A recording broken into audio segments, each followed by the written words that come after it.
Well, good to meet you. Nice to meet you, too. Your daughter wrote in. Yes, I know. And then she told you, right? She did, What'd yes. you think about that? I thought it was a great idea because I think I need to help Dr. Phil. I just can't control Nicolette any longer. You spoiled her. You agree, right? Oh, yes. I definitely agree. You had a big catered 13th birthday party. You buy her designer clothing, right? Yes. We're talking handbags and shoes, and we're not talking about kid handbags. We're talking about $5,000, $6,000 purses, Yes. right? Oh, yes. $1,000 pair of shoes, five-star Yes. vacations, hotels and restaurants, multiple credit cards. Multiple, yes. She doesn't even know what the limits are. She just spends until they melt, I guess. Gym membership with a trainer. Yes. Gym membership with a personal trainer, $100 an hour. High-end salons, right? Yes. Unlimited ride-sharing, organic food delivery. Now, her previous allowance was $5,000 Yes. a month. Then you cut it to $2,500. Now you've got it down to $1,000. And she's just going ballistic, right? Oh, yes. And that's why she wrote in. She just can't deal with it. She feels like she's abused. Yes. Why? Why are you doing this? I felt guilty, and I still feel what? guilty about being a single mom, working 6 days a week, not being at home with her. It's the guilt. How does that make sense? I feel guilty for not being there, so I think I will cripple her, compromise her values, make her feel like she has no self-worth without material goods, and that makes you feel better? Not when you say it like that. Is there any other way to see it? Help me, Dr. Phil, help me. I already am. You say you don't take her things away because she needs them. I feel bad. I feel bad for taking her phone away or her laptop or Well, you say her she iPad. needs them. She needs them. She needs a $6,000 purse. Oh, She must carry a lot of Well, we'll have to ask her what's in her bag. Well, seriously? You don't take her things away because she needs them. I feel bad. Do you discipline her at all? You know, I do. Yes, I do. When you say you don't know the proper But I punishment for don't know someone the her age. Exactly, and I don't know. When she was So what do younger, you do? What do I do? Now I just talk to her. I let her know. I talk to her. I say, this is not right. This is not what we should be doing. You need to get a job. I'd like for you to be self-sufficient, be in college. By the time you're 18, get a part-time job. Or start getting a job now. You're almost 16. Has she ever had a job? No, she has not had a job. Other than, you know, she does Instagram or YouTube or whatnot. But other than that, no. Those are jobs. Those are apps on your phone. Maybe. In my day and age, those weren't jobs. For me, I had to work hard. I had to go to school. I had to do all of that. But yeah. So technically, to go clock in and clock out, no, she hasn't had a job. And you take things away from her sometimes, though, right? I do. But then I feel bad. My motherly guilt eats away at me, and I give it right back. I just want to be sure I'm clear on this. What you're doing with her is to make you feel better. Because you're parenting from guilt. Yes. So without regard for the impact on her, you're making decisions that make you feel better. Yes. So whether it cripples her, prepares her, because our job as parents is to prepare our child for the next level of life. Exactly. You're right. Yeah. Now, with her work ethic, do you think she could do what you've done? I mean, you've gone to school. Correct. You've gotten a DDS. You own your practice. You own several practices, as a matter of fact. You've been very entrepreneurial, which means you have a business sense. You have all this medical background, all this chemistry, science, dentistry. You have all of these things. Do you think her work ethic would have been able to navigate the terrain you've navigated? No. Okay. So what are you preparing her for? Not a life like mine. A dedicated, hardworking. Let's meet her. Nicolette turns 16 next month and wanted to show us what kind of gift she expects for her birthday. Take a look. Nicolette turns 16 next month. She's dead set on me giving her a car.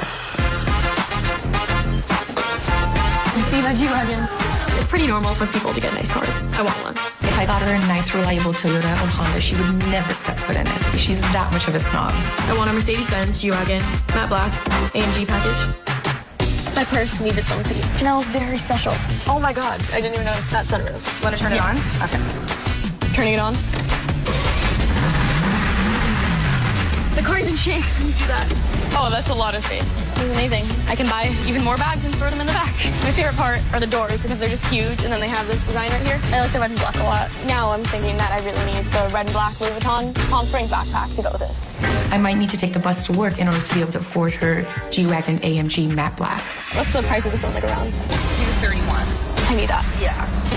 Why do you want a car that's $231,000? Because I can have it. I want the G-Wagon more than ever now. I'm not even joking. The exact G-Wagon I want is $231,000. I'm a princess. I'm definitely worth the price tag.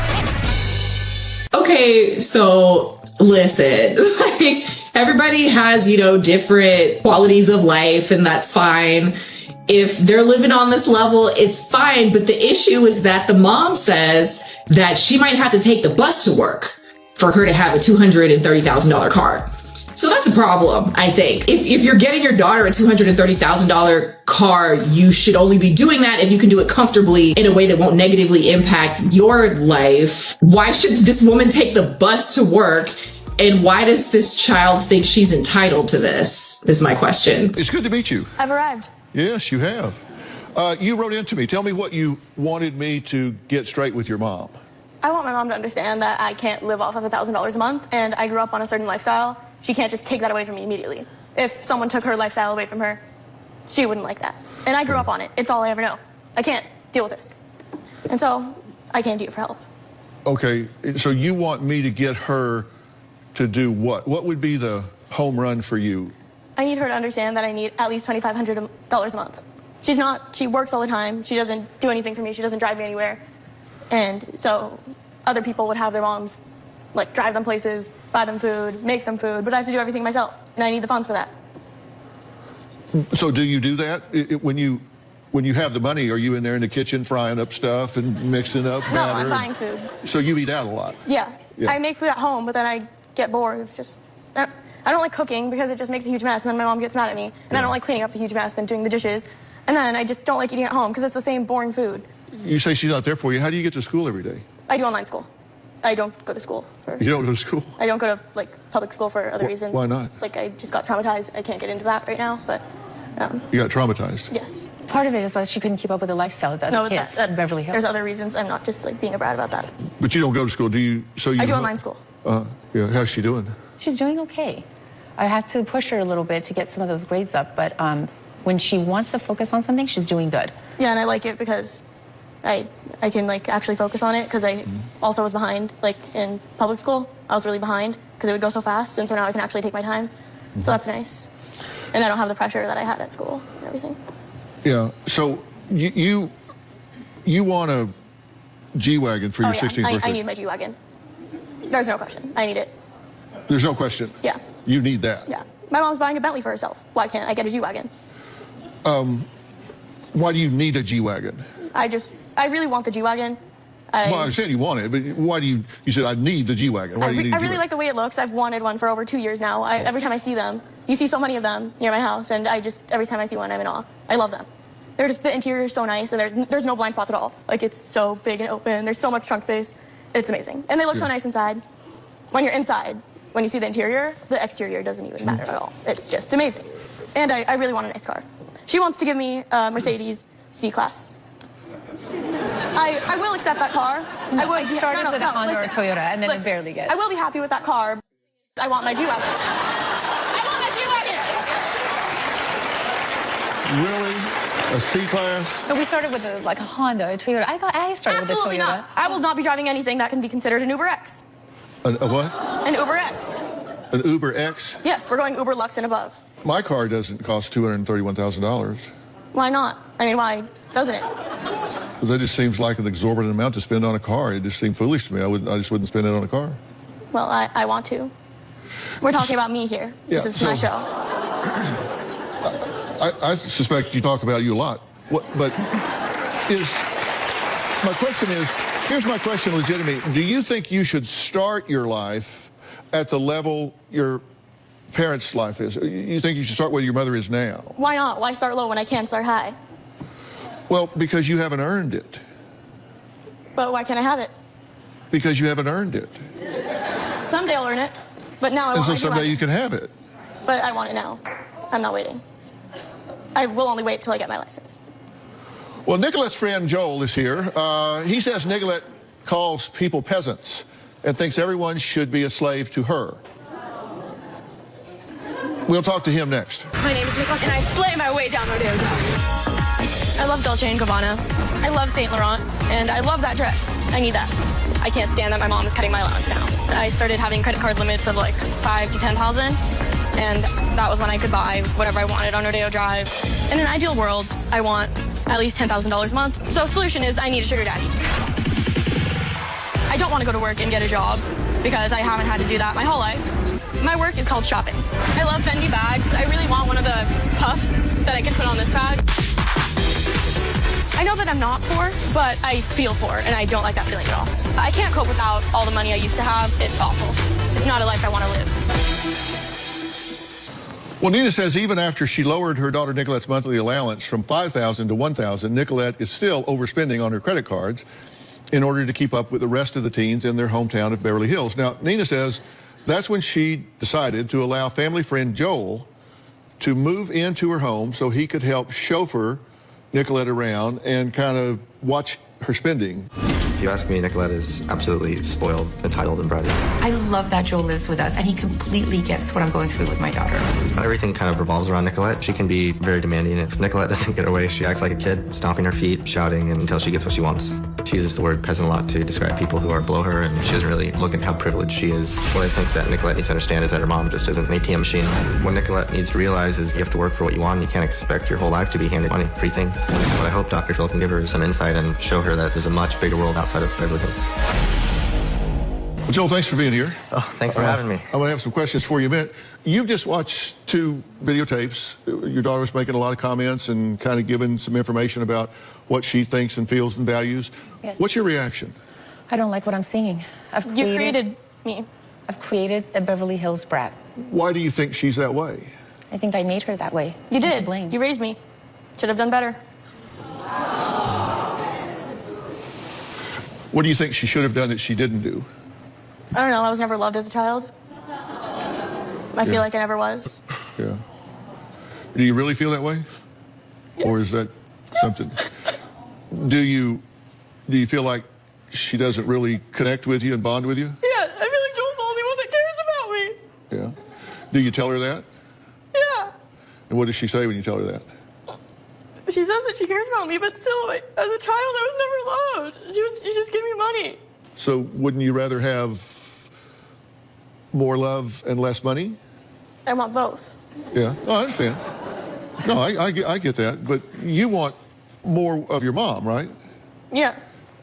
And So so I what- feel like she ruined my whole childhood. How does she treat people? Like peasants. You mean diva-like? I guess, I'm a brat. I'm a diva, but I'm nice. And that's true. Nicolette is, when you get to know her, she's a great person. And, you know, I love them both as a family. I'm a great and person that was raised horribly. She's a sweet brat. You said it's a sad fact that she really doesn't have friends because of the way she treats people. True?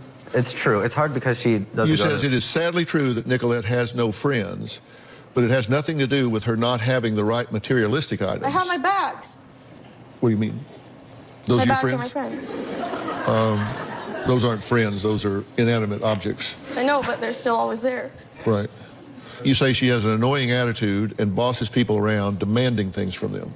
Yeah, and, you know, I think that's kind of the upcoming that she sees that kind of happened, and thinking that she wasn't loved and all that as a child sort of grew, and that's sort of the image she has. And I feel like a lot of it is really, she hasn't gone to like a normal high school, really, I right? went to a normal high school Briefly, and for 1 year.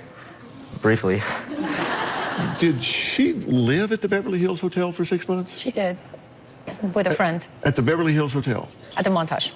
At the Montage? Oh. Yeah, oh. No, it wasn't Beverly Hills, at the Montage, yeah. That's equally expensive, right? You guys Yes. all wish you lived at the Montage for a year. Nicolette admits to spending her day having lunch in Beverly Hills. She makes videos for YouTube, so I wanted her to try something different. I'll explain more when we come back. Okay, so I was starting to wonder, well, what's her social life looking like? She must struggle with friends if this is the type of behavior and attitude she has. And then they explain that she doesn't go to school. She goes to school online, so she has no social life. And that was just confirmed here. Okay, so that does make a little bit more sense to me. She has no practice socializing with people, and it sounds like if she did socialize with people, she probably pushed them away with this attitude. Yeah, because I would not last very long being her friend. It's just really unfortunate, and I'm also confused by the sudden display of emotion. I wasn't sure if she was really crying or if she was faking it or what was going on. But suddenly she cries and says that she was never loved as a child, which is a very strong statement to make. So I don't know what the hell is going on here. Hello? I have a little activity I wanted you to do for me today downtown Los Angeles, if you're up for it. What do you think? Yeah, I'm up for it. Dr. Phil just called me. I'm a little scared to know what it is. I'm a dentist with a large practice. I come home from a hard day's work. Nicolette just rolls her eyes and asks for more money for me to take her to the gym, drive her to the mall, or get her smoothies. I don't like living with my mom. I don't feel loved. I want to enjoy my life. I want to hang out with my friends, date, and I feel like it's my time now. When it comes to my mom, she doesn't want to spend time with me. Even on my days off, I'm a slave to my daughter, Nicolette. Nicolette feels that my money is her money. And she says things to me like, why would you have a child, mother, if you're not going to take care of me? Well, Nina and Joel say they are worried about Nina's 15-year-old daughter, Nicolette, who admits to having zero future goals except to not work, be rich, wear designer clothes, and drive a Mercedes G-Wagon. I felt it was time for Nicolette to have at least some different viewpoint, some different experience. So I gave her an assignment a few days ago. Let's see what happened. Hello? Nicolette? Yeah. This is Dr. Phil. How you doing? Good, how are you? I'm all right. I have a little activity I wanted you to do for me today downtown Los Angeles, if you're up for it. What do you think? Yeah, I'm up for it. Immerse yourself into it, whatever it is, and then you can tell me about it when I see you on Monday. Fair enough? Okay. Dr. Phil just called me. I'm doing an activity in downtown LA. I'm a little scared to know what it is. I'm excited. I'm just nervous. Are you scared? A little bit because it looks wild around here. Hi, Nicolette. Hi. I'm Joey. Nice to meet Nice you. to meet I'm the you. volunteer manager here at the Midnight Mission. Welcome. When I saw Nicolette pulled up to the curb, she obviously had a sense of culture shock. So, it's interesting so far. Never been anywhere like this. You were going to help with their dinner service today. We're going to put an apron and hairnet on you. You have Chanel? You wish. No, we have plastic. Is Please. the plastic imported from Europe? I love the marble countertops. Love my Gucci hairband. There you Love go. my leather gloves. This is LA Fashion Week. What do you want to serve? I love vegan chicken. We love some non-GMO green beans. Do you want green beans? Hello. Do you want asparagus? Hello.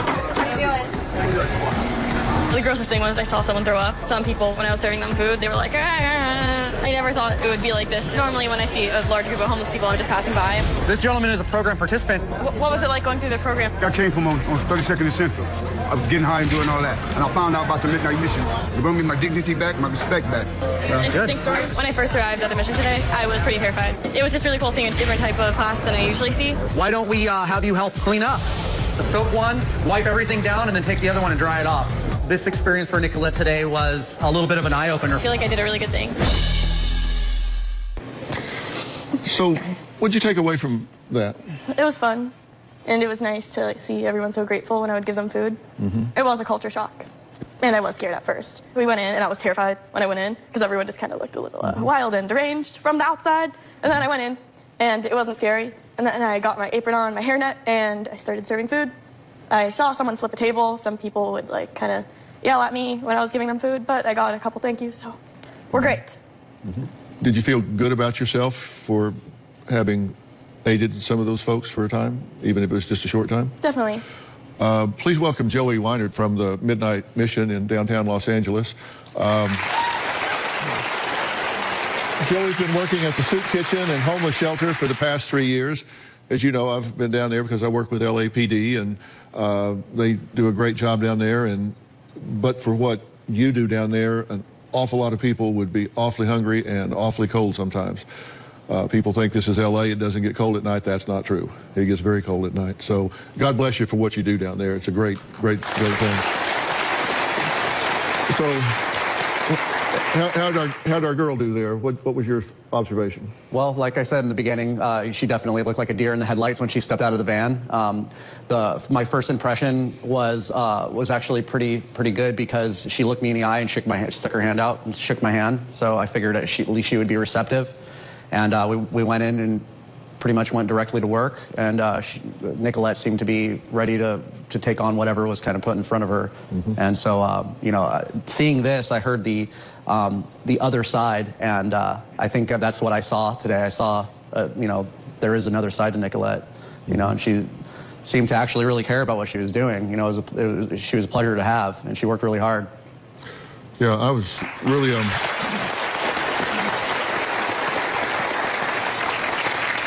Yeah, thank you for taking me there. Yeah. I would have never gone there otherwise. It was nice. I want to say some things to you about your daughter.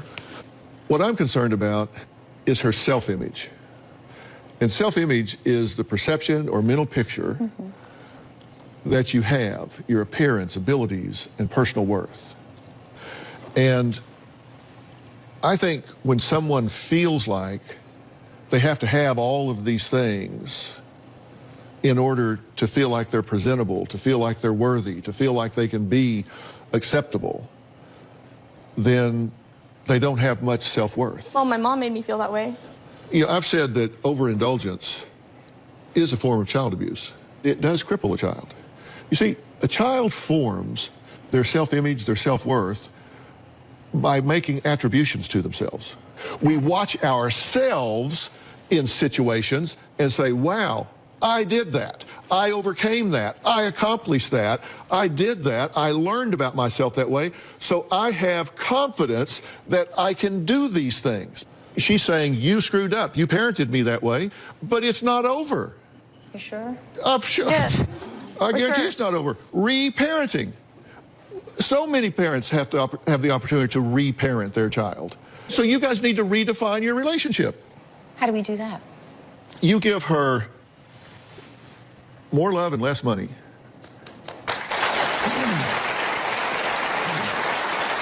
And I feel like it's too late for that. yeah. I don't want love anymore. Well, do with it as you will, but that's what she needs to have. I think giving this child $5,000 a month, $2,500 a month, $1,000 a month is insane. $1,000? That's, I think that's I'm insane. barely living. Yeah. I think that you, as a parent, you're required to give her a stable environment. Which she has. And you know, you have a roof over her head, feed her, make sure she has medical care, take care of her in those ways. I think she needs to get a job. No, I think she needs to get a job where she works and observes herself doing the things that she's capable of doing. Minimum wage isn't going to get me my car. Not in a hurry. That's why you need an education. So you don't have to work for minimum wage. By the time I was your age, I'd worked at A&W root beer stand on roller skates. I had worked at throwing a paper route. I'd worked at Pizza Planet. I'd worked everywhere you could get a job. I'm just saying, realize when you indulge her, you're doing that to make yourself feel better. And what you need to do is do what is required for her to be better. And is she going to be unhappy about it? Yes. Yes. Extremely. Yeah, this is what she's going to do at home. This is how she's going to pout and act at home. Well, that's her choice. Correct. But you need to work out something where she becomes productive and makes a contribution to society instead of taking from society. I think the best thing would be to start with a job. No. Yeah, absolutely. No. She needs a job. No.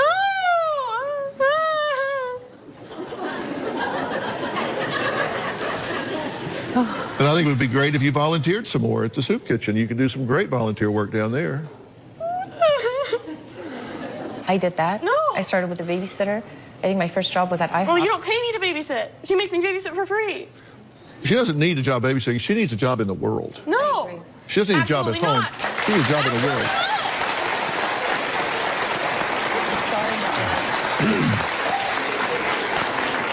You need a job. No, I don't want a job. Well, I know. It's so much work. But I'm so tired from work. I don't want to do that. here's the problem. You're selling yourself way short. You've got a lot more to offer than you're giving yourself credit for. There's I a lot know. more to you. I There really is. And you have no idea what it is. You have no idea what it is to have a good tired, where you come home and you've got a good tired, where you say, man, I am so proud of what I did today. This whole weekend, I got up on Friday night, I didn't even sleep. And then on Saturday, I filmed from 7 a.m. till like 8 p.m. at night. And then I came home and I was like, oh, this feels so good. I had a really good time. I was see, so tired. glamorous life of and a then TV next star. day, 7 a.m. again, all the way through the whole day. Yeah, see? That was nice, but I only do it. No, that's only going to be with things I like. I don't want to work at the smoothie shop and just make smoothies all day. I can't do that. I can't just sit there and make smoothies all day. Well, then you find I have a short attention span. I can't just sit and do the same But thing. you find a job that is your passion. This is my job, and I love it. I don't ever feel like I I'm don't want to working. start at the bottom. If you love what you're doing, you don't care where you are on the ladder. And But I don't want to start at the bottom. I don't care if everyone else started at the bottom. I want to start at the bottom. What do you want to be head of brain surgery at Cedars? No! Because you can't do that until you learn how to do brain surgery. Well, I don't want to do that. Well, good. Because we need to find something you are good at and you can do. And listen, you two need to work out and negotiate a relationship. And I tell you what I'm going to do. There's a company that my son and I have called Doctor on Demand. And you can do this at home where y'all spend more time together. No. And what you do, you download the Doctor on Demand app onto your computer. Then you can click on psychological services. You can make an appointment at a predetermined time, and bang, you're in front of a licensed therapist right there at home. The two of you can sit there together in your pajamas if you want to, on your couch, and someone will work with you to redefine this mother-daughter relationship and help you do the things that you need to do. You don't need to get dressed, to go down to a doctor's office somewhere. They come right to you. If you're traveling, you just open your computer, bang, you're right there. You don't ever have to miss, because you can take the doctor with you anywhere you go and pick it up and have it right there on your computer. You willing to do that? Yes, I'm willing. You willing to do that? I don't like therapy. Well, you'll like this therapy because you don't have to go. All right?